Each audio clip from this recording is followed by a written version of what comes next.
Well, let's talk about the elephant in the room then, which is the Jewish state, and whether or not Israel's existence and behavior has contributed to this perception that Jews are powerful and wielding that power in unethical ways over other poor, disadvantaged people. What's your relationship to Israel?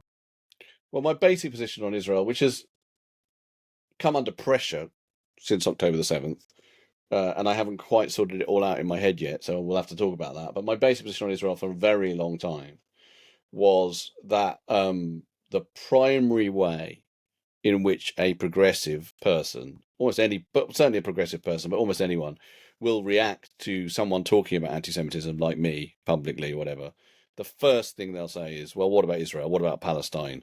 Blah, blah, blah. Even when what I'm talking about is anti-Semitism in Britain or whatever. And my position has always been that itself is kind of racist. You wouldn't ask that. You wouldn't go up to a British Muslim talking about Islamophobia in the Tory party in Britain and say, please explain how you feel about human rights in Saudi Arabia, or, you know, the killing of the Rohingya in Myanmar. Before you can say anything about this subject, you need to clear the air. That wouldn't happen. That would be considered to be racist, and it happens all the time to Jews. It's a reflex thing about Jews. It's happening incredibly at the moment. So I tweeted something about my cats today. I often tweet about my cats, and I don't look at responses on Twitter now, but I thought I can check this one because it's just, I guess, get some nice pictures of cats. And about 5 down, it was, stop fucking talking about your cats, you wanker. Why don't you talk about what's happening, your beloved Zionist terrorist state and what it's doing in Gaza, blah, blah, blah.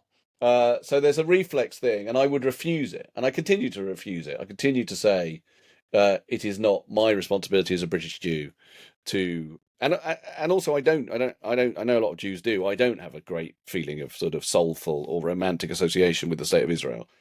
Having said that, I felt incredibly moved and disturbed and upset by what happened on October the 7th in a way that sort of overrode my normal kind of disengagement with the state of Israel.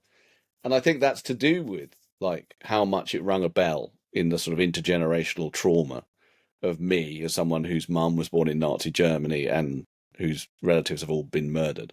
Because I think it felt like, oh, it's that kind of violence. It's a pogrom.